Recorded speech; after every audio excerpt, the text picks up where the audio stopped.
की। बोलें श्री अरनाथ भगवान की, आचार्य भगवंत गुरुवर श्री विद्यासाई जी महाराज की, परम पूज्य आचार्य श्री शमेशाय जी महाराज की, परम पूज्य मनवर श्री नदोष शाह जी महाराज की।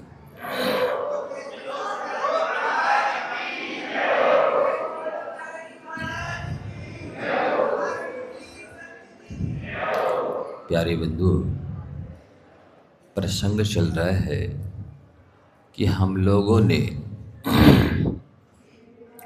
कहाँ कहाँ भ्रमण किया है, कहाँ कहाँ भटके हैं, कैसी कैसी दुर्दशाओं का सामना हमने किया है।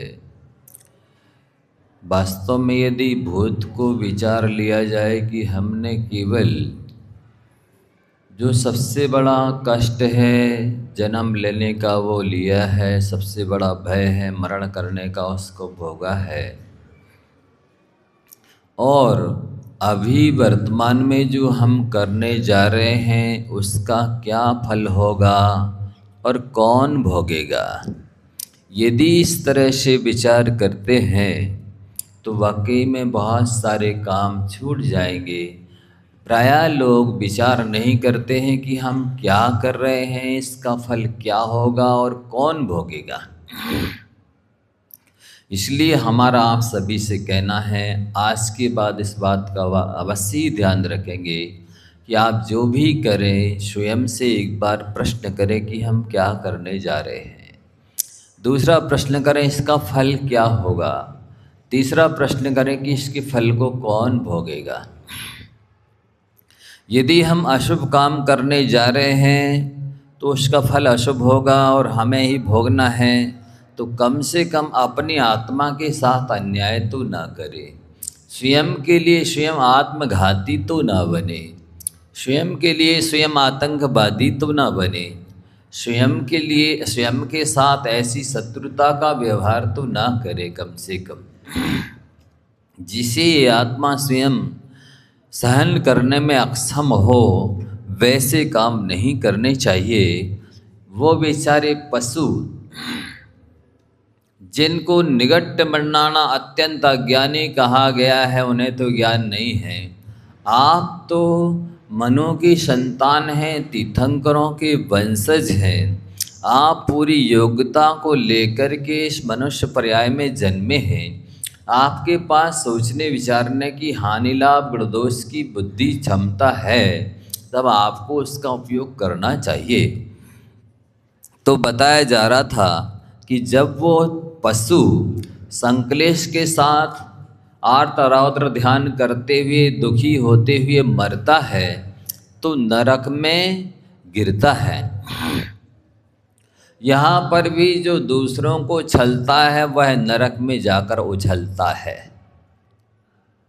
क्या कितने ऊपर बहुत सैकड़ों सैकड़ों हजारों लाखों योजन ऊपर उपाद सैयाएँ होती हैं और उसने ऊपर से नीचे सिर के बल गिरना है।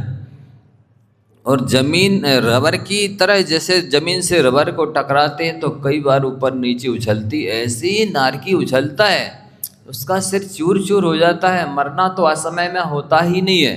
कोई चाहे भी कि हम मर जाएं, हमें यहाँ नहीं रहना है, तो भी वहाँ से असमय में निकल नहीं सकता है।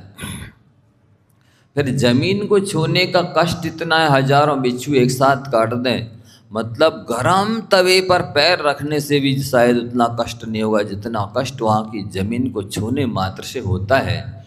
इसके बाद में जो पुराने सीनियर नारकी होते हैं, जैसे यहाँ मेडिकल कॉलेज वगैरह में रैगिंग की जाती ना, जो जूनियर विद्यार्थी आते हैं उन्हें सीनियर विद्यार्थी अनेक तरह की ताड़नाएँ प्रताड़नाएँ देते हैं।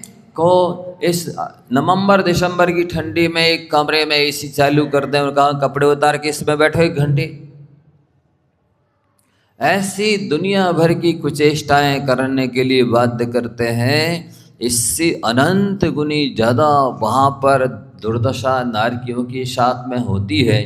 आप ऐसा मानस बना करके बैठे कि हम ही उस स्थिति में हैं, उस स्थान में हैं, तब हमारा क्या होगा। यदि हमारे साथ ऐसा दुर्व्यवहार होता है हम कैसे सहेंगे। क्या बीत रही होगी हमारे ऊपर। तो वहाँ पर कैसे इतनी मतलब गर्मी है पहले दूसरे तीसरे चौथे नरक में। इस सुमेरु पर्वत बराबर लोहे का गोला डाला जाए तो पलक झपकाने में जितनी देर लगती इतनी देर में पानी की तरह बह जाएगा, इतनी गर्मी है। और पांचवें छठवें सातवें नरक में इतनी भयानक ठंडी है कि वही बहकर के नीचे पहुंच जाए तो जम जाएगा, इतनी तेज ठंडी है। मतलब फ्रिज के अंदर क्या ठंडी होगी, उससे अनंत गुनी ज़्यादा ठंडी वहाँ नरकों में होती है बंधुओं। वहाँ उस जीव को वैसी ही स्थिति में रहना पड़ती है। ना गर्मी का कोई कूलर पंखा एसी है, ना कोई ठंडा स्थान है, ना कोई तलघर है, ना कोई छाया है, कुछ भी नहीं है। और ना ही ठंडी मिटाने के लिए गर्म वस्त्र है, ना कोई हीटर है, ना कोई गर्म पदार्थ। जैसे आप लोग ठंडी में तिली राजगिर मूंगफली गरम गरम चीज़ें मेथी के लड्डू बना खा लेते हो ना, कि जिससे ठंडी प्रभावित ना कर पाए। यहाँ वहाँ कोई साधन नहीं है किसी भी तरह का, ना खाने के लिए, ना ओढ़ने के लिए, ना कोई स्थान ऐसा है जहाँ हवा ना आए जिससे वो जाके बैठ जाए। तो लिख रहे हैं कि तहाँ राध श्रवणित वाहिनी। और उनको जब जितनी ज़्यादा गर्मी होती है, आप यही एहसास करते हैं, महसूस करते हैं, फीलिंग करते हैं कि मई जून की गर्मी में कितने बार पानी पीते हैं, कितनी प्यास लगती है। जितनी ज़्यादा गर्मी होती है उतनी ज़्यादा प्यास लगती है बंधुओं।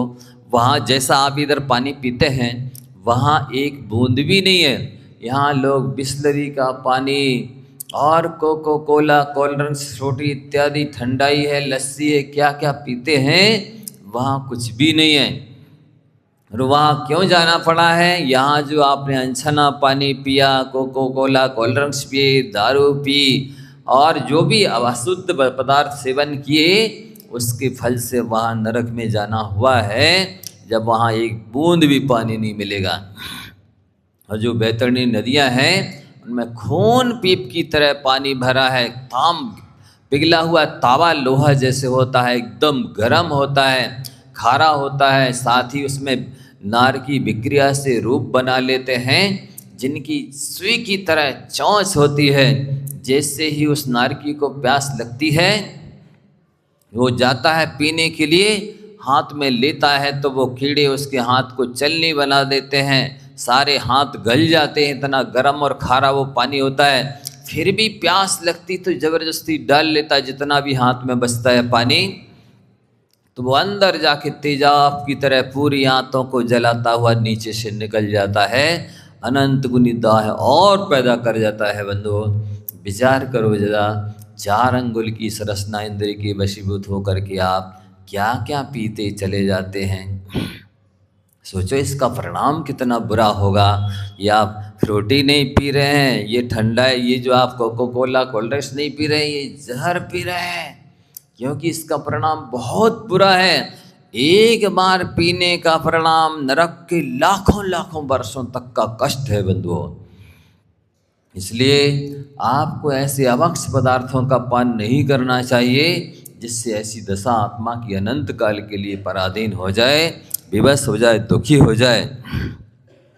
कृमि कुल कलित देहनानी, कृमि कीड़े से व्याप्त वो नदी है। जैसे यहाँ आप देखेंगे, कौन सा यहाँ दृष्टांत दे दे, बरसात के दिनों में जिस तरह से कि कोई मल विसर्जन कर देता है तो 1-2 दिन में उसमें कीड़े कीड़े बिलबिलाने लगती हैं, इल्लियाँ जैसी, ऐसे वहाँ बिलबिलाते हैं कीड़े उस बैतरणी नदी के पानी में। आगे 10 नंबर श्लोक देखेंगे। सिमर तरुदल जुत असि पत्र,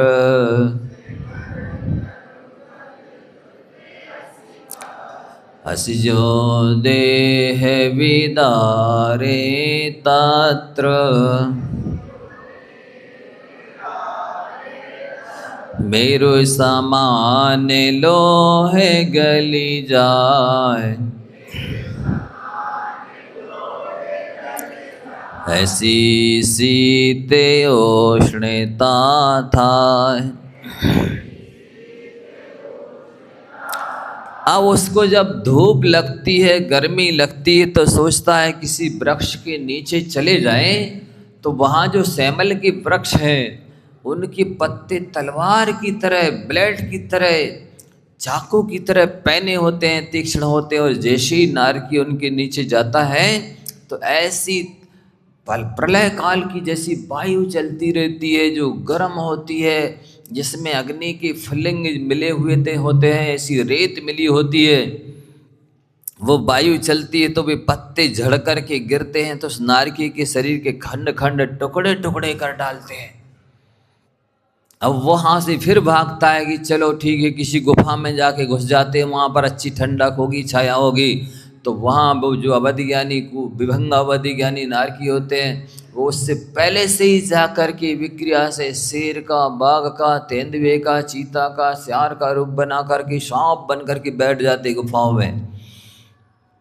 जैसे ये नारकी ठंडक पाने के लिए, छाया पाने के लिए गुफाओं में जाता है, तो जैसे यहाँ एक मोहल्ले का कुत्ता दूसरे मोहल्ले में चला जाए तो देखते हैं आप क्या करता वो, कैसे वेलकम करते वो कुत्ते, देखा कैसा स्वागत करते हैं। एकदम से चारों ओर से भौंकेंगे, गुर्राएंगे, पीछा करेंगे, चीथेंगे, काटेंगे। बेचारा पूंछ छुपाएगा, शरीर को सिकोड़ेगा, उल्टा गिर जाएगा, फिर भी वो क्षमा नहीं करते, चीतते काटते रहते हैं। ऐसे ही भी नारकी, वो तो बेचारा छाया पाने, ठंडक पाने गया था और वो उसे चीथ डालते, खा डालते हैं।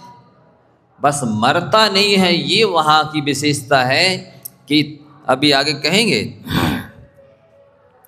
कि ठंडी गर्मी के बारे में तो बता ही दिया।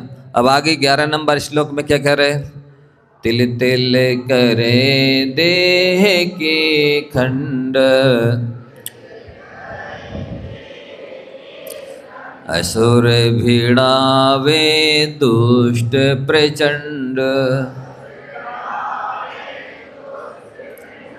सिंधु नीर ते प्यासे न जाए, तो पण एक न बूंद लहान। अब इतने निर्दयी होते हो आप, उनकी निर्दयता का अनुमान इससे लगा सकते हैं, उनकी कठोरता का, उनकी कहना चाहिए कितनी निष्करुण होते हैं कि पहले मैंने नरक में 31 हाथ और कुछ अंगुल का शरीर है। दूसरे नरक में उससे दूना 62.5 हाथ का शरीर है। तीसरे नरक में 125 हाथ का शरीर है। चौथे नरक में 250 हाथ का शरीर है। पांचवें नरक में 500 हाथ का शरीर है। छठवें नरक में 1000 हाथ का शरीर है। और सातवें नरक में 2000 हाथ का ऊंचा शरीर है। इतना 2000 हाथ का शरीर को वो नरकी इतने निर्दयी होते हैं कि तिली का दाना कितना बड़ा होता है बताइए? तिली के दाने बराबर टुकड़े काट डालते, इतने निर्दयी होते हैं बताइए। जरा भी दया नहीं आती कि चलो इसके हमने 2 टुकड़े कर दिए, अब तो ये मरे जैसा हो गया है, कितना कष्ट हो गया हो। उसको बिल्कुल करते ही रहते हैं, जैसे आप लोग सलाद बनाते ही रहते ना, बैठे ही रहते हैं, भाजी मेथी की भाजी, पालक की भाजी, ऐसे बनाते ही बैठे रहते हुए।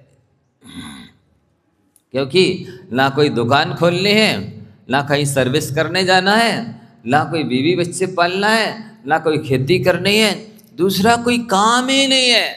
एक ही काम है, एक दूसरे को मारने, पीटने, काटने का। तिली के दाने बराबर करते रहते, बैठे बैठे ऐसे फुर्सती रहते हैं। इतना निर्दयता से कूटते पीटते चटनी बनाते हैं। इसलिए बंधुओं, आप यहाँ जो कर रहा हो, एक एक समय उसका विचार करना कि हम जो करने जा रहे हैं, नरक में लाखों करोड़ों वर्ष तक हमारे साथ ऐसी दुर्दशा होने वाली है। और साथ ही लिख रहे हैं कि असुर भिड़ावे दुष्ट प्रचंड। ये कष्ट तो वो आपस में विभंगावधि ज्ञान से उल्टा विचार करके दे ही रहे एक दूसरे को। साथ ही पहले, दूसरे, तीसरे नरक तक असुर कुमार जाति का एक विशेष भेद है, अम्बावरीश। वो असुर वहां जाकर के उन नारकियों को भिड़ाते, एक दूसरे का बैर याद दिलाते हैं। और वैर याद दिला करके लड़ाते हैं, और नहीं तो खुद भी उस नारकियों की शरीर गले में बहुत बड़ी शिला बांध करके और बैतरणी नदी में फेंक देते हैं, जिससे ये उखड़ ही नहीं पाए, वहीं डूबा रहे नीचे ही जा करके।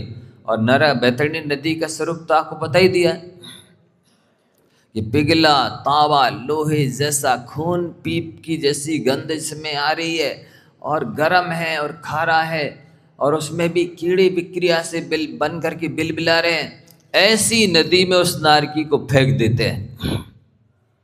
ये तो शास्त्र में लिखा है कि फेंक देते हैं, लेकिन वो कब उखड़ता है, कौन उसे निकालता है, ये कुछ नहीं लिखा। कब तक डूबा रहेगा, कब तक बहता रहेगा, उसमें जलता रहेगा, उसमें झुलसता रहेगा, कहा नहीं जा सकता। ये एक एक पाप करने का फल है।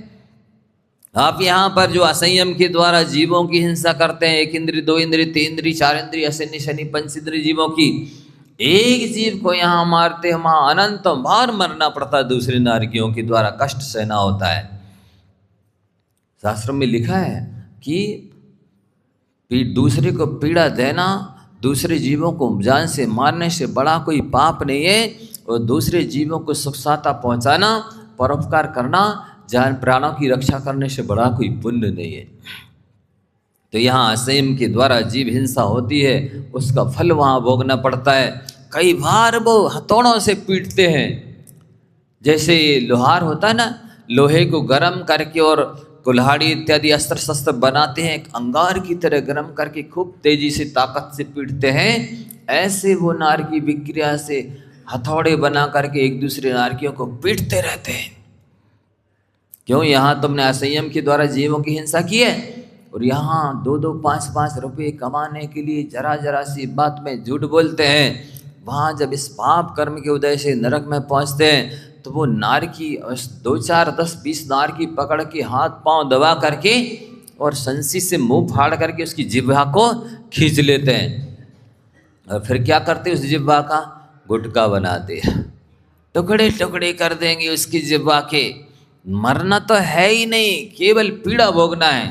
तुम झूठ बोलते थे, अब बोलो यहाँ पर झूठ। इसका परिणाम ये है, इसलिए एक शब्द भी बोलो तो सोच समझ के बोलना कि मेरे द्वारा किसी की चुगली तो नहीं हो रही, निंदा तो नहीं हो रही है, कटुक कठोर शब्द तो नहीं बोल रहा हूँ, मैं झूठ तो नहीं बोल रहा हूँ, क्योंकि इसका परिणाम बहुत बुरा होता है। बंधुओं, ये वाणी आपको वरदान के रूप में भी है यदि सदुपयोग करते हो तो, और ये वाणी आपके लिए अभिशाप के रूप में भी है यदि आप इसका दुरुपयोग करते हैं तो। फिर इसके बाद में वहाँ वो कितनी देर तक पीटेंगे, मारेंगे, कितनी बार जीभ निकाल निकाल करके टुकड़े करेंगे, ऐसा तो लिखा ही नहीं। जब तक उनका जी चाहेगा, फिर वहाँ से छूट करके जिस किसी तरह थोड़ी आगे बढ़ेगा, तो वहाँ तो और भी खतरनाक नारकी खड़े हैं। वो अपने बदज्ञान से जानेंगे, इसने दूसरे की बिना दी हुई गिरी पड़ी भूली हुई वस्तु को उठाया है, चोरी की है, लिटाएंगे उसको और उसके हाथों को टुकड़े टुकड़े कर डालेंगे। चोरी करते थे, तुम्हारे लाभांतर कर्म का सब नहीं था, तुम्हारे भाग्य में नहीं था, तुम्हारे हिस्से की चीज नहीं थी, फिर भी तुमने चुराई है। अब इसका परिणाम भोगो, अनंत अनंत बार हाथ काटेंगे वो। क्या होगा आप कल्पना करो, आप उस स्थान पर हैं, यहाँ तो चोरी कर रहे हो, आपके पास बल है, बुद्धि है, इसका दुरुपयोग कर रहे हो, अंधेरे में, अकेले में, रात में या दिनहीन लोगों की जा करके ताले तोड़ करके अथवा किसी भी तरह से दूसरे का हिस्सा चुरा रहे हो, इसका परिणाम बंधुओं वहाँ नरक में ये होगा। कैसे सहन करोगे? और यहाँ तो आप समझ रहे हैं कि मेरा बेटा बेटी पढ़ाई कर रहा है, ग्रेजुएशन कंप्लीट कर रहा है, वहाँ जा कर के भोपाल, इंदौर, दिल्ली, बम्बई, कलकत्ता, कोटा, कहीं भी जा कर के देख लीजिए, सर्वत्र रिलेशनशिप, फ्रेंडशिप चल रही है। फ्रेंडशिप का मतलब, रिलेशनशिप का मतलब बिना शादी विवाह की भोग भोगना, सारे व्यसन करना। प्रतिभा स्थली में पढ़ी एक लड़की ने बताया, महाराज जी हम 5 साल प्रतिभा स्थली में पढ़े, जैसे वहाँ से निकले तो 12वीं पास के बाद में भोपाल गए, वहाँ एक लड़के से फ्रेंडशिप चली, वहाँ मैंने सारे व्यसन किए। वहाँ से निकल के इंदौर गए, वहाँ फिर दूसरे लड़के से फ्रेंडशिप चली, वहाँ भी सारे व्यसन किए। वहाँ से हम दिल्ली गए, दिल्ली में एक दो लड़कों से फिर रिलेशनशिप चली। रिलेशनशिप मतलब बिना शादी की पति पत्नी जैसे रहना। और इतनी दारू पी ली हमने कि अब लगा कि अब तो मरे आज, रात भर उल्टी हुई। और इतनी सिगरेट पी ली हमने कि हमारे ओंठ जल गए, अब हम लिपस्टिक लगाते हैं। और वो बोल रही है मैंने जा जा करके इतने पाप किए हैं महाराज जी कि यदि लिखेंगे तो बोली इतनी बड़ी कापी भर जाएगी। अब मेरा कल्याण होगा कि नहीं, आप प्रायश्चित दे दीजिए, कुछ हो प्रायश्चित। वो उसको संस्कार थे वहां की प्रतिभा स्थले के, तो करोड़ों लाखों में एक लड़की बता रही है। कौन बताता है कि मैंने ऐसे कुकर्म किए, व्यसन किए? 4-5 लड़कों की तो वो नाम ही ले रही, कितने के साथ तो हमने किए ही अनेकों बार, गोली भी खाई, गर्भ ना रह जाए इसके लिए। अंडे खाए, फास्ट फूड खाए, शराब पी, सारे कुकर्म किए। अब आप प्रायश्चित, मैंने उसको दिया, प्रायश्चित दिया, समझाया। प्रवास था कुछ समय का, 2-3 महीने का। आती रही, पढ़ाते रहे, समझाते रहे और समझाया, उसका मन बन गया। मैंने कहा आत्म कल्याण करो, ये स्वर्णिम अवसर मिला है। इतनी छोटी सी जिंदगी में 25-40 साल में कल्याण हो जाने वाला है, अनंत काल सुखी हो जाएगा, अनादि के पिछले सारे कर्म कट जाएंगे। इन भोगों में कुछ भी नहीं रखा है, तृप्ति तो कभी होनी ही नहीं है। मन बन गया। पूज्य गुरुदेव उस समय डोगरगढ़ में विराजमान थे। एक बार में आजीवन ब्रह्मचर्य व्रत मिल गया उसको। बिल्कुल देखने में बिल्कुल रहनगी पुतरिया जैसी, देवांगना जैसी दिखती थी, और चेहरा ऐसा लगता था बिल्कुल मासूम भोली है, इसने अभी कुछ नहीं जाना देखा सुना। और उसकी मम्मी कहती थी महाराज जी मेरी लड़की बहुत अच्छी है, मुझे पूरा विश्वास है वो गलत नहीं कर सकती। मम्मी ऐसा कह रही है और वो हमको अकेले में आके क्या बता रही, ये इतने पाप किए महाराज जी हमने, ऊपर से देखकर कोई अनुमान भी नहीं लगा सकता। इतनी छोटी सी बच्ची ने 5 साल में बोले हमने इतने पाप कर लिए, होश ही नहीं रहा हम क्या कर रहे हैं। रोज जा जा करके एक ही काम पढ़ते भी रहे, इतने पाप किए, सारे व्यसन सारे को कर्म किए। जब संस्कारित लड़की का ये हाल है, वो बोली महाराज जी हम क्या करें। वहां गए, ऐसी संगति बुरी है, कोई हमसे बोलने को तैयार नहीं, कोई हमें देखने को तैयार नहीं। तू तो देहाती पुर्रा है, तू तो पुराने जमाने की है, कुछ जानती ही नहीं है। तो मुझे इतने इतने से चड्डी बनियान पहनने पड़े लड़कों को प्रभावित करने के लिए। उनके जैसा रहना पड़ा, खाना पड़ा, करना पड़ा, जो वो करते थे वही लड़कियां जो हमें करना पड़ा। हम क्या करें, ऐसी संगति खराब थी। तो आप समझ रहे, हमारे लड़के लड़कियां पढ़ रहे हैं, ग्रेजुएशन कर रहे हैं, उनकी चरित्र को तो देखो, एक भी व्यसन नहीं बच रहा है, एक भी अवक्ष नहीं बच रहा है, एक भी कुकर्म नहीं बच रहा है। संस्कारित लोगों की ये दशा है। आपने ये महत्व समझ रखा है, पढ़ेगी लिखेगी नहीं लड़की तो शादी नहीं होगी। कितनी गलत धारणा है। कई लोग कहते नहीं वो रात्रि भोजन का त्याग कर देगी तो शादी नहीं होगी। कई कहते हैं, माता पिता कहते हैं हम प्रतिमा ले लेंगे तो हमारे लड़के की शादी नहीं होगा, कोई लड़की नहीं देगा। ऐसा कहना 100% गलत है। ऐसी लाखों लड़के लड़कियां हैं जो किसी भी जाति में किसी भी लड़के लड़की से शादी करना तैयार है, फिर भी नहीं हो रही है। वो एक अलग कर्म का क्षेपसम होता है, उसके पुण्य लिए अलग से पुण्य चाहिए पड़ता है, उस वजह से नहीं होती है। ऐसा कहना कि हम रात्रि भोजन त्याग कर देंगे या प्रतिमा ले लेंगे तो मेरे बेटा बेटे की शादी नहीं होगी, नितांत मूर्खता है, अज्ञानता है। अभी भी बहुत अच्छे लड़के और लड़कियां हैं जिनको धार्मिक लड़का चाहिए, जिनको धार्मिक लड़की चाहिए, लेकिन ये योग नहीं बनता है। ये बात अलग है, लेकिन इस तरह कहना कि हम त्याग ले लेंगे, व्रत ले लेंगे तो नहीं होगी शादी, बिल्कुल गलत है। अब यहाँ वे चलती फिरती, अपने मुंह से कहना नहीं चाह रहा हूँ कि वो तो एक दुकान खोलकर बैठती है वेश्या, उसके वो अपने घर बुलाती, वहाँ जाते लोग, ये उनके घर घर जा जा करके कर रहे हैं। क्या अंतर रहा इनमें से बता दीजिए आप लोग। और इसका परिणाम ये होगा नरकों में, विक्रिया से लोहे की पुतलियां बनाते हैं और वेश्यालय से इतना अच्छा आकर्षक डेकोरेटेड बनाएंगे कि कहीं आओ स्वागत कर रहे हैं हम आपको, आपकी आप बर्थडे है आज, अब मैंने तुम्हारे सेलिब्रेशन बनाया है, तुम्हारे लिए स्वागत के लिए सारी तैयारी की है।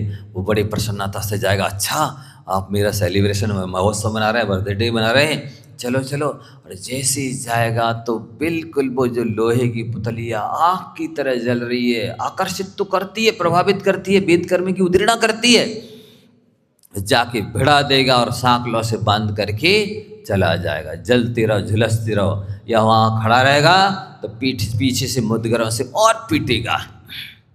लो और कर लो पर स्त्री का सेवन, पर स्त्री सेवन, पर पुरुष सेवन, उसका परिणाम नरकों में बंधुओं ये मिलेगा। क्या आप तैयार हैं सफल भोगने के लिए? यदि नहीं तो मैंने उस दिन आपसे कहा था कि आप चाहें तो ये जो अनर्थ दंड कर रहे हैं निष्प्रयोजन 90% पाप बंद कर रहे हैं। आप अभी तुरंत संकल्प ले लें कि हम जानबूझकर किसी जीव को नहीं मारेंगे। जैसे जानबूझ करके चूहा मार दवाई है, बिच्छू है, सांप है, मेंढक है और जो बड़े तरह जीवों को मारते हैं, नहीं भी मारेंगे तो चलेंगे, आपको कुछ भी नहीं बिगड़ेगा।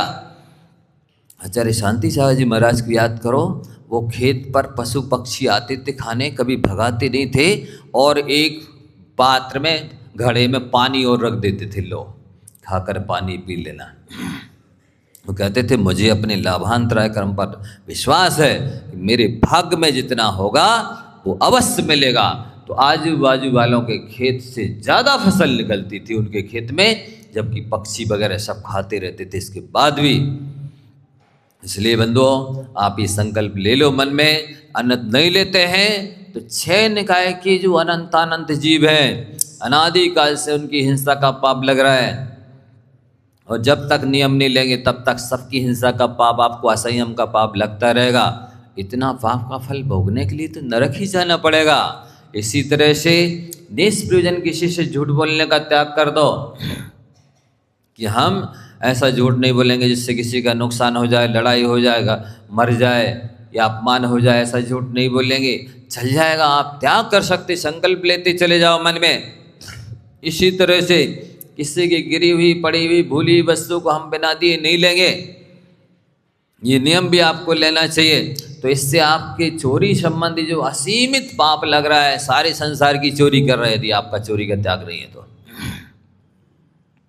इतनी बड़ी चोरी करोगे तो क्या पाप का फल भोगने के लिए नरक नहीं जाना पड़ेगा? ये नियम ले लो। इसी तरह से आपका यदि 100 स्त्री और 100 पति का अलावा अन्य का त्याग नहीं है तो आप दुनिया में जहाँ जहाँ जितने पुरुष हैं, देवताओं के साथ भी, मनुष्यों के साथ भी, पशुओं के साथ भी, सबके साथ भोगने का, मैथुन करने का पाप लग रहा है। क्यों? आपका त्याग नहीं है। इसी तरह जहाँ जहाँ देवांगना, देवगति में देवांगनाएं, मनुष्यनी, त्रियंचनी, सबके साथ बेविचार करने का पाप लग रहा है आपको।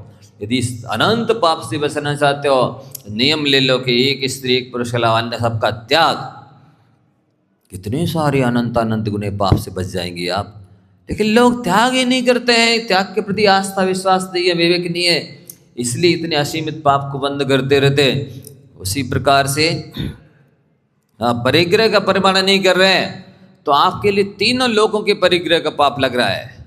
अनलिमिटेड असीमित पाप बंद हो रहा है, तो आपको प्रमाण कर लेना चाहिए। ये भोग परिमाण की पुस्तक है विज्ञानमती माता जी की, ये और भी बुलवा देंगे। आप इसमें चाहें तो सारे निशान लगा सकते हैं, कौन सा कितनी चीज़ हमने अपने खेत, मकान, दुकान, सोना चांदी, बर्तन, वस्त्र, पशु, नौकर चाकर, ये सब चीज़ें हरी है, और भोग की कितने टेबल, कुर्सी, बेंच, पाटा आदि रखना, सब इसमें लिखा है। केवल निशान लगाना, खाली आधा घंटे में जीवन भर के लिए नियम बन जाएंगे। असीमित पाप से आप बच जाएंगे। लेकिन लोग करना ही नहीं चाहते हैं, आज से ही नहीं, कौन करे? अरे प्रमाद महाप्रमाद है, महाआलस है, ये आत्मघाती हमला है, नियम ले ही लेना चाहिए। अन्यथा जैसे शास्त्र में कहा गया है कि मोक्ष चाहिए है तो मोह का क्षय होना अनिवार्य है। मोह का क्षय करना चाहते हो तो परिग्रह का त्याग करना अनिवार्य है। परिग्रह का त्याग पूरा नहीं कर पा रहे हो तो लिमिट कर लो, सीमा कर लो, परिमाण कर लो, यही आपके हित में है बंधुओं। अन्यथा जब बहवारंभ परिग्रह तुम नारकस्य, ऐसा बहुत आरंभ और बहुत परिग्रह करके नरक में जाओगे, तब वहाँ वो नारकी कहेंगे विक्रिया से बैल बनो, बनना पड़ेगा, दादागिरी नहीं चलेगी। और बैल बन जाओगे, वो विक्रिया से गाड़ी बनाएंगे, असीमित पत्थर इत्यादि लाद देंगे उसके ऊपर, और कहेंगे ले चलो ढो इसको। कहाँ ले जाना, लाखों करोड़ों किलोमीटर दूर, पीछे से पीटते चले जाएंगे, वो ढोने में, गाड़ी को खींचने में सक्षम नहीं होगा। तो आप लोगों ने देखा हो कभी, जैसे ये लोहारगढ़िया वगैरह नहीं होते, जानते हैं? हाँ, ये अस्त्र शस्त्र बनाते हैं, कुल्हाड़ी इत्यादि बनाते हैं, तो इनकी बैलगाड़ी पे सारी पूरा डेरा होता है, गृहस्थी जिंदगी। तो वे ये क्या करते हैं, जब बेचारे बैल, जो बैलगाड़ी खींचने वाले बैल हैं, उनको समय पर भोजन नहीं देते, पानी नहीं देते, असीमित सारा पूरी गृहस्थी लदी होती है, वजन लोहा इत्यादि लादा होता है, और जब बैल खींचने में असमर्थ होता है, बैठ जाता है, तो ये इतने निर्दयी होते हैं, जिस पंप से साइकिल के ट्यूब में हवा भरी जाती ना, इस 100 द्वार से बैल की पेट में हवा भर देंगे। बेचारा घबरा करके उठेगा, हिम्मत नहीं है तो भी उठेगा, शक्ति खींचने की नहीं तो भी खींचेगा। ऐसे ही वे नार की, हाँ बहुत पैसे कमाना था, अब सीमित परिग्रह चाहिए था, अब ले लो, इसको ले जाओ जी, परिग्रह है, इस टाइप की विग्रह से बना देंगे, ये तुम्हारे काम आएगा, ये भोग की सामग्री है, ये अनाज है, ले जाओ इसको, ढो, बैल बन करके खींचो इस गाड़ी को, और पीटेंगे, मारेंगे। क्या करोगे, कितने किलोमीटर, संख्यात असंख्यात किलोमीटर तक ले जाएंगे। ये असीमित परिग्रह रखने का, जो असीमित 200, 400, 500 साड़ी, इतने सारे वस्त्राभूषण, 50 प्रकार की लिपस्टिक, इस सैकड़ों हजारों कटोरी, गिलास, थालियां, चमचे रखे काय के लिए, नातन की शादी के लिए। मतलब उस समय तक मिलेंगे ही नहीं, इनको दूसरे किराए से नहीं मिलेंगे, नहीं मिलेंगे, अभी से संभाल के रखे। ऐसे परिग्रह का फल होता है माताओं, सल्लो ध्यान से, नरक में क्या दुर्दशा होगी। वास्तव में शास्त्रों में सैकड़ों पृष्ठों में लिखा हुआ है, इसके बाद भी आचार्य लिख रहे हैं कि ये तो हमने संक्षेप से कथन किया है, यदि इसको विस्तार से नरकों के कष्टों का वर्णन करने के लिए तो साक्षात केवल भगवान भी सक्षम नहीं है, इतने कष्ट हैं वहाँ पर बंधुओं। यहाँ जो बात बात पर आंखें दिखाते हैं, जब उस पाप कर्म का बंद करके क्रोध की वजह से जब नरक में जाते हैं, तो वो वहाँ नार की लोहे के तकुआ बनाते हैं, हाथ पैर को बांध करके दबा करके, और उसकी आंखें फोड़ देते हैं।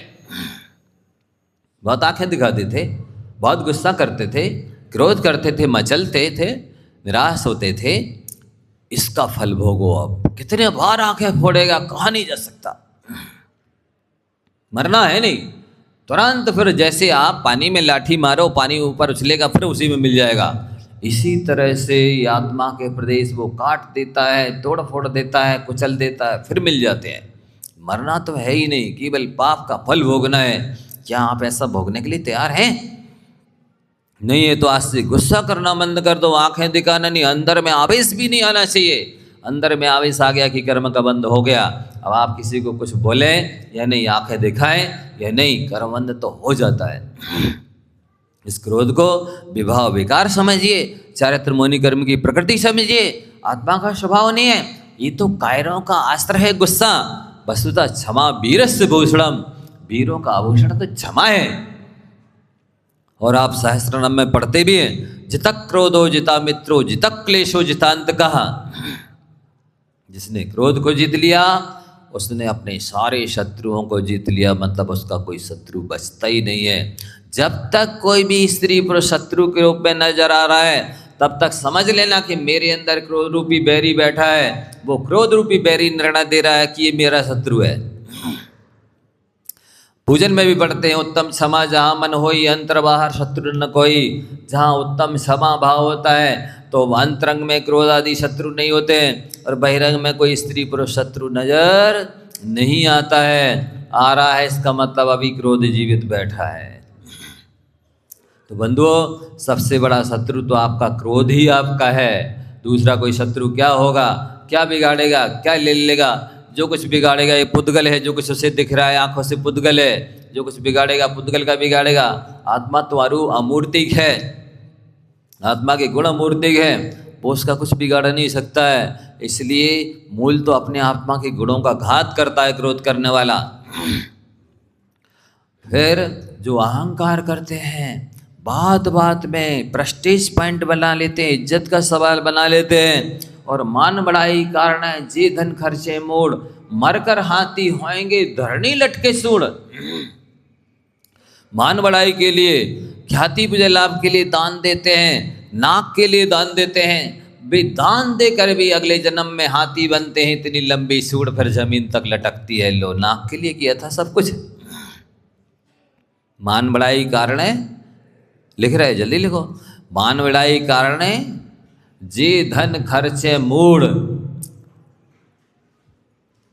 मरकर हाथी होएंगे धरणी लटके सूढ़।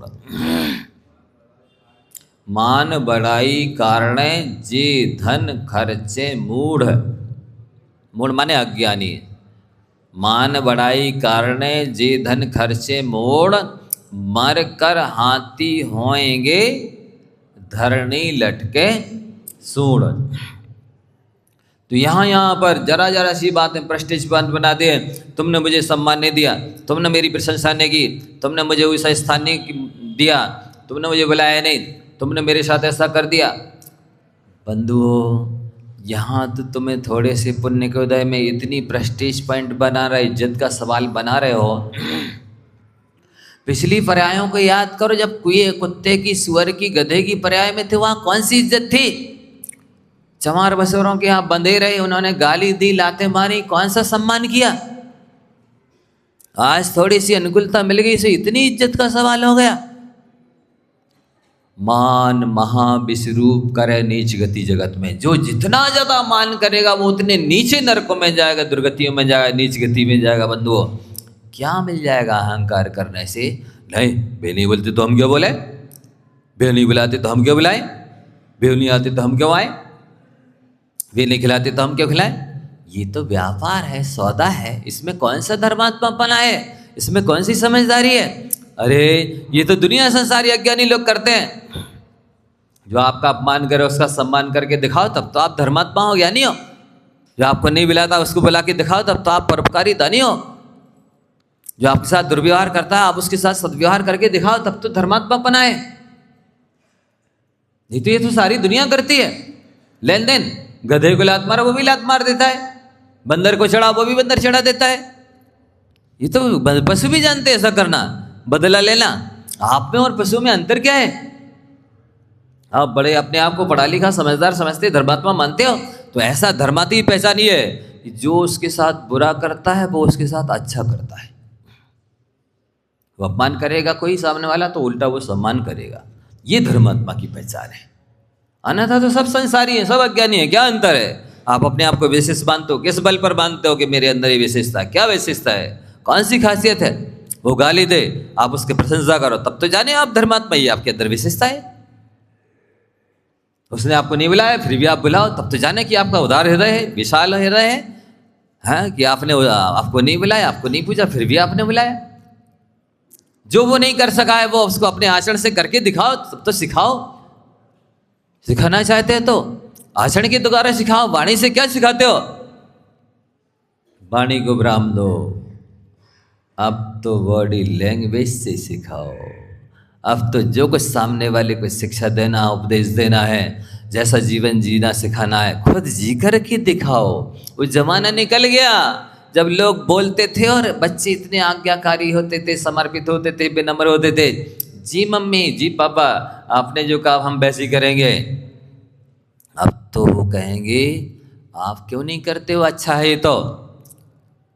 यदि उनकी होनहार अच्छी होगी तो आपके आचरण को देख करके ही सीख जाएंगे, और होनहार अच्छी नहीं होगी तो बोलोगे और खुद नहीं करोगे तो वो नहीं करेंगे। एक व्यक्ति ने कहा बेटा बीड़ी सिगरेट नहीं पीना। सुन लिया बच्चे ने, ऐसे 10-5 बार कहा। एक बार उसने पूछ लिया पापा क्यों नहीं पीनी चाहिए? अरे बोले, गुस्सा में बोल दिया, आंखें फूट जाती है। वो कहते पापा आपकी तो अभी तक नहीं फीटी, आप भी तो पीते हैं। क्या उत्तर है आपके पास? आप उसको मना कर रहे हो जिस काम के लिए और उस काम को खुद कर रहे हो, कौन मानेगा? आप एक हाथ अच्छा काम करोगे तब आप संतान से एक बेटी अच्छा करने की अपेक्षा रखना। जब आप एक बेटी नहीं करते हो तो आप तो एक अंगुल भी अपेक्षा नहीं रख सकते।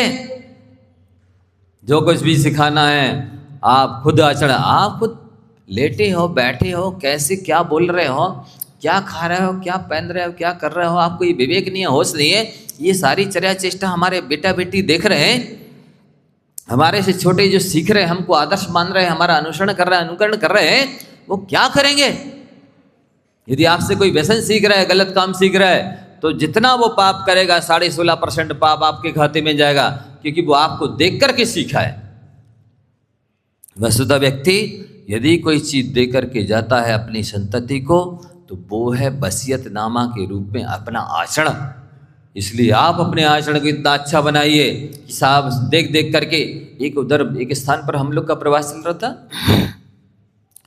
एक व्यक्ति बड़ा आध्यात्मिक अपने को मानता था, समय सार पढ़ता था, लेकिन चेन स्मोकिंग करता था। एक सिगरेट खत्म हुई दूसरी चालू, एक सिगरेट खत्म हुई तीसरी चालू, एक के बाद एक 3 भर यही करता था। जो छोटे छोटे सामने बच्चे रहते थे वे सोचने लगे इसमें कोई होगा तो विशेष, जब ये बिल्कुल लगातार पीते रहते। उसको देखकर बच्चे सीख गए, सिगरेट पीने सीख गए, और उनकी भी ऐसी आदत पड़ गई। फिर वो खून वही चीज मांगने लगा। अब नहीं पीते तो उनको अस्वस्थता महसूस होती है। आप जैसा करते रहते हैं, खून फिर उसी तरह से मांगने लग जाता है। चाय पियोगे तो फिर 2-4 3 दिन तो तकलीफ होगी, लेकिन कोई भी व्यक्ति यदि किसी भी नशे से छूटना चाहता है, छुड़ाना चाहता है, 3 दिन का कष्ट सह ले, चौथे दिन से अपने आप बदल जाएगी शरीर की चर्या चेष्टा। लेकिन वो 3 दिन कष्ट सहने का साहस नहीं कर पाते हैं और पूरी जिंदगी भर कष्ट सहते रहते हैं। तो आपसे हमारा कहना है, अच्छा आचरण सिखाना अपने बेटा बेटिया को। खुद मंदिर आओ, पूजा करो, प्रवचन सुनो, स्वाध्याय करो, रात में नहीं खाओ, वक्ष नहीं खाओ, अच्छे वचन बोलो। ये सुन सुन करके, देख देख करके बच्चे अपने आप जैसा करने लग जाएंगे। आपको शर्म आनी चाहिए, बड़े कहलाते हो और बड़प्पन नहीं है। पढ़े लिखे कहलाते हो और पढ़े लिखे जैसा आचरण नहीं है। धर्मात्मा कहलाते हो नाम के, और अंदर में धर्म नाम की चीज नहीं है। इतने सारे और नीचे आपसे छोटे लोग देख रहे हैं, सुन रहे हैं, समझ रहे हैं, उन सबको बिगाड़ के जाओगे। बुंदेलखंड में एक कहावत है, डंगा जाए से जाए, 4 पड़े रूई साथ में ले जाए। ये नरक में जाएंगे से जाएंगे और 10-50-100 को लेकर के जाएंगे, तब इनको शांति मिलेगी। वहां जाकर के बंधु शास्त्रों में लिखा है। इसलिए आपको परिमाण कर लेना चाहिए परिग्रह का, भोग का परिमाण कर लेना चाहिए। रेडीमेड पुस्तक है, ओनली राइट की निशान लगाना है, इतना ही रखेंगे, ये क्रॉस का लगाना नहीं रखेंगे, इतना सा काम करना है। अनंत सीमित 90% पाप से बच जाएंगे। इसके बाद में जैसे मान लो आप भारत में रहते हैं, ऐसे 90 या 95% लोग होंगे जो विदेश नहीं जाते हैं, जाएंगे भी नहीं, लेकिन उनका एक का भी जाने का त्याग नहीं है। और जब आपका त्याग नहीं है तो आपको पूरे संसार में 24 घंटे 12 महीने घूमने का पाप लग रहा है। और वहाँ विदेशों में भी जितने मिले, कारखाने, फैक्ट्री, वाहन चल रहे हैं, 2 व्हीलर 4 व्हीलर चल रहे हैं, ट्रेनें चल रही हैं, क्रेनें चल रही हैं, फ्लाइट चल रही हैं, उन सबसे जो आरंभ परिग्रह विषय कसा हो रहा है, सबका पाप लग रहा है। क्यों? क्योंकि आपके जाने का त्याग नहीं है, आपका नियम नहीं है। इसलिए यदि चाहते हो कि इस असीमित पाप से बच जाए तो नियम ले लो, हम भारत के बाद नहीं जाएंगे कहीं, भारत में ही रहेंगे। नहीं महाराज जी, मैं भारत में व्यापार नहीं चला तो, अरे जिसके लाभांतरा कर्म का उदय होता है उसका व्यापार चलता ही है, और जिसके लाभांतरा कर्म का उदय होता है वो कहीं भी चल जाए, नहीं चलेगा व्यापार। आपको अपने पुण्य पाप पर विश्वास होना चाहिए कि हम जो भी व्यापार करेंगे भारत में करेंगे। नहीं महाराज जी तीर्थ यात्रा करने जाना पड़ी तो, अरे सारे तीर्थंकर महाराज से मोक्ष गए हैं, सारे महापुरुष भारत में हुए, 2-4 बंदरों के लिए वहां जाओगे? यहीं 4 बार वंदना कर लो ना, ज्यादा शौक है दर्शन बंदन करने का तो। नहीं, थोड़ा सा मनोरंजन के लिए घूमने जाना पड़ता है। धिक्कार है तुमको, तुम इन चक्षु इंद्रिय की विषय पोषण करने के लिए इतना असीमित पाप बंद करोगे। यहां भगवान के सामने पढ़ते हो, भाववन में जीवर घूम चुका, कण कण को जी भर भर देखा, मृग तृष्णा के पीछे मुझको न मिली सुख की रेखा। यहां भगवान को सुना रहे कि 3 लोक में 343 घनराजु प्रमाण लोक में एक सुई की नोक बराबर जगह नहीं बची है जहां पर इस जीव ने अनंत बार जन्म न लिया हो और अनंत बार मरण न किया हो। क्या होता है? 343 राजू को बाद में समझना है, एक राजू को समझ लो पहले। एक देवता जो पलक झपकाने में संख्यात योजन चला जाता है, इतनी उसकी स्पीड है, जाने की क्षमता है। कितनी देरी में? जितनी देरी में आप आँख की पलक झपकाते हैं इतनी देरी में वो संख्यात योजन चला जाता है। वो देवता 6 महीने चले, जहाँ पहुँचेगा उतना बड़ा एक राजू होता है। कहाँ पहुँचेगा? कितने किलोमीटर चल लेगा? जब इतना बड़ा एक राजू है तो 343 राजू कितने बड़े होंगे? इतने बड़े संसार में आप पढ़ रहे हो, भव वन में जी भर घूम चुका, कण कण को जी भर भर देखा, प्रत्येक प्रदेश पर अनंत बार जन्म मरण कर लिया और जी भर भर के 5 इंद्रियों के माध्यम से संसार के सारे पुद्गलों का भोग कर लिया है। ना कोई स्पर्शन इंद्रिय के माध्यम से बचा है, ना रसना के माध्यम से बचा है। इतना खाया अनादिकाल से लेकर आज तक कि जो मिठाई रसगुल्ला जलेबी इत्यादि खाए, एक जन्म का पूरे 80-100 साल की आज जितनी बड़ी लंबी आयु है, एक चने के दाने बराबर इकट्ठा करोगे सुमेरु पर्वत बराबर अनंत ढेर लग जाएंगे बंधुओं, इतना खाया। लेकिन इसके बाद भी ये छिदा कुकरी आज तक शांत नहीं हुई। और जब सुअर कुत्ता इत्यादि की पर्याय में गए तो इतनी विष्ठा खाई, वो विष्ठा भी यदि एक चने के दाने बराबर एक जन्म की इकट्ठी करें तो सुमेरु पर्वत बराबर अनंत ढेर लग जाएंगे, इतनी विष्ठा खाई। बंधुओं, अच्छे से अच्छी चीज़ भी खाई, बुरे से बुरी चीज़ भी खाई, लेकिन किसी से छुटकारा पीछा छूटा नहीं। ये क्षुधा कुकरी शांत हुई नहीं और होगी भी नहीं खाने से। जैसे अग्नि कभी भी ईंधन से तृप्त नहीं होती है, शमशान कभी भी मुर्दों से तृप्त नहीं होता है, जैसे समुद्र नदियों से तृप्त नहीं होता, ऐसे ये संसारी प्राणी 5 इंद्रियों के विषयों से कभी कितने भोगले तृप्त होता ही नहीं। आप बैराग भावना पढ़ते हैं, मैं चक्री पद पाए निरंतर भोगे भोग घनेरे, तो भी तनक भय नहीं पूर्ण भोग मनोरथ मेरे। जिस चक्रवर्ती के पास 96,000 रानियां हैं और बिक्रिया बनाकर एक साथ सबके साथ भोग करने की सामर्थ्य है, वैभव भी है, भोगोपभोग भी है, शक्ति है और पुण्य का उदय और लंबी आयु है, बेजीवर भोगते फिर भी कह रहे तनक भय नहीं पूर्ण। इतने भोग भोगे, सागरों पर्यंत स्वर्ग में भोग भोगे, भोग भूमि में गए 3-3 पल्ल वहाँ भोग भोगे, विद्याधरों के यहाँ जन्म लिया, वहाँ यहाँ से भी कई गुने ज़्यादा भोग है, वहाँ के भोग भोगे। यहाँ भी जब 1 कोटि वर्ष पूर्व की आयु मिली तो यहाँ भी भोग भोगे, तृप्ति हुई नहीं बंधुओं। इसलिए इतनी सी जरा सी आयु मिली है, जरा सा पुण्य है, जरा सी अनुकूलता है, जरा सी सुख सुविधा है, भोग की सामग्री है। ऐसी स्थिति में तो आपको हर हालत में आत्मकल्याण कर ही लेना चाहिए। ये स्वर्णिम अवसर हाथ से जाने देना, इससे बड़ी मूर्खता, इससे बड़ी अज्ञानता, इससे बड़ा आत्मघाती हमला, इससे बड़ी स्वयं के प्रति निर्दयता और कुछ नहीं हो सकती। 25-40 साल में आपने धर्म ध्यान कर लिया, तपस्या कर ली, अनादिकालीन भ्रमण बढ़ जाएगा, अनंत काल के लिए सुखी हो जाओगे बंधुओं। केवल ज्ञान बढ़ाओ, पुण्य बढ़ाओ, वैराग्य बढ़ाओ। लिख लो कौन सी चीजें हासिल करनी है इस मनुष्य पर्याय में। ज्ञान बढ़ाओ,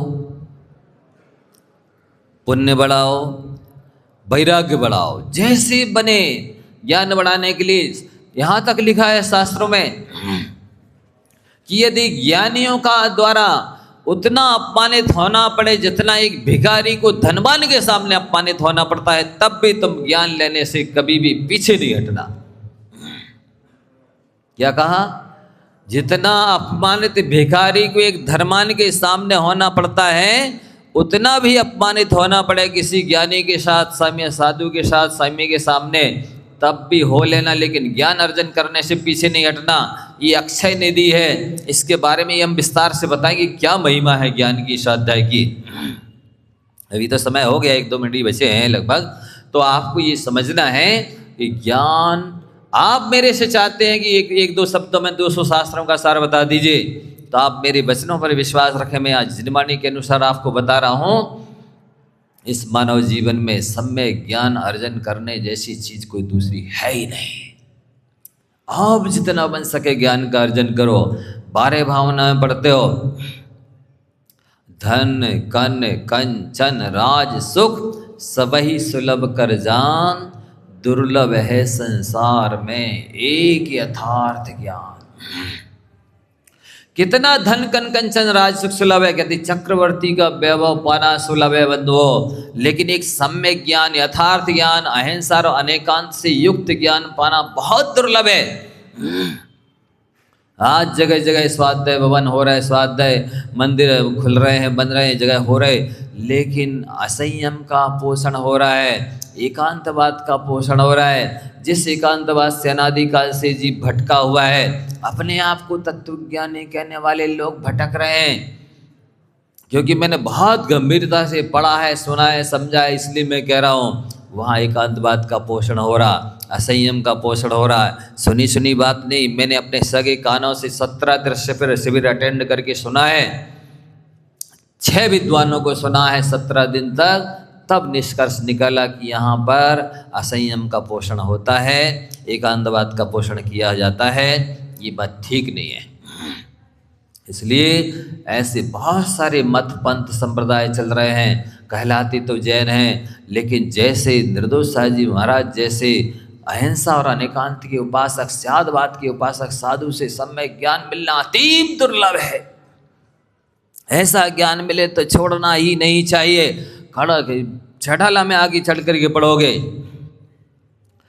कोटि उपाय बनाए भव्यता को रानो, करोड़ों उपाय बनाओ और ऐसे स्यादवाद अहिंसा अनेकांत के ज्ञान को प्राप्त करने की कोशिश करो, और करोड़ों काम छोड़ो और इस काम को पहले करो। ये दोबारा स्वर्णिम अवसर नहीं मिलेगा बंधुओं। जैसे कौआ उड़े, उसी समय वृक्ष से फल गिरे और कौआ नीचे घर फल को ना गिरने दे, अपने मुंह में ले ले, ऐसा होना जैसे कभी होता है, वैसे ही ऐसे साधुओं का समागम होना कभी होता है। इसलिए इस समय को ठुकराना नहीं, छोड़ना नहीं।